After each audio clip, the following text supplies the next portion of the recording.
Welcome to my cooking show. Uli tayo ng tinapa. Saka itlog na pula, saka sibuyas. Gawin natin to. Okay, lagyan ng sibuyas. Lagyan mo sibuyas at saka paminta. Okay, sibuyas, paminta. Lagay mo yung pasta. Pagkaluto na. Okay. Itlog na pula, lagay mo. Dalawang slice.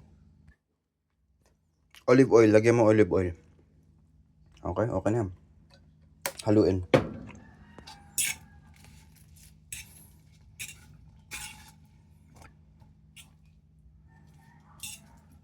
Durugin mo lang yung itlog na pula. Okay na yan. Tapos niyang kain.